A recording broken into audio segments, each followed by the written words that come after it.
Brother, arhar ডালের ওপরে আমাদের গভর্নমেন্ট 30% স্ট্যাম্প ডিউটি বসিয়ে দিয়েছে।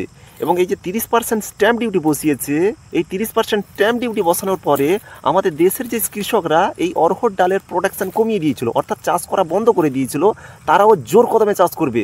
কেননা এই ডালটা বেশিরভাগ বিদেশ থেকে আসতো। বিদেশ থেকে বলতে কোথা থেকে আসতো?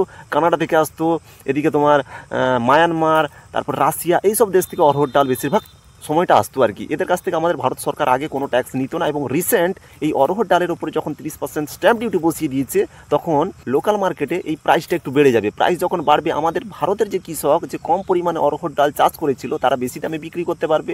এবং নেক্সট টাইম আমাদের ভারতের কৃষকরা ওরাও একটু এনার্জি ফিল করবেন যে না, আমাদেরকেও আগের বছর অরহর ডালটা চাষ করতে হবে। আর দ্বিতীয়ত কথা, স্টক মার্কেটে যেসব এফএমসিজি সেক্টরের শেয়ারগুলো আছে, যেমন কি ITC, tata consumer, Adani Wilmar, এইসব কোম্পানিগুলো হালকা কারেকশন হতে পারে। কেন কারেকশন হতে পারে? যখন স্ট্যাম্প ডিউটি বসিয়ে দেওয়ার দরুন এদের খরচ বেড়ে যাবে। কেননা যখন লাভ হবে কোনো কোম্পানির, তখনই একমাত্র শেয়ারের প্রাইসের দাম বাড়ে। যখন খরচ বেড়ে যায়, তখন কিন্তু শেয়ারের দাম বাড়বে না, তখন শেয়ারের দাম কমবে। এই জন্য আমি বলে রাখি, এফএমসিজি সেক্টরের এই শেয়ারগুলোকে তোমরা একটু তোমাদের রাডারে রাখবে। বাই দ্য ওয়ে, এই খবরটা যদি তোমরা আগে থেকে জেনে থাকো, আমাকে জানাবে। আর এই রকম ইন্টারেস্টিং জিও পলিটিক্স আপডেটের সঙ্গে সঙ্গে মার্কেটের ইমোশন ট্র্যাক কীভাবে করতে হয়, সেই অধ্যায়ে পা বাড়ানোর জন্য এই চ্যানেলটিকে ফলো রাখবেন। বাই দ্য ওয়ে, ভালো থাকবেন। রাধে রাধে।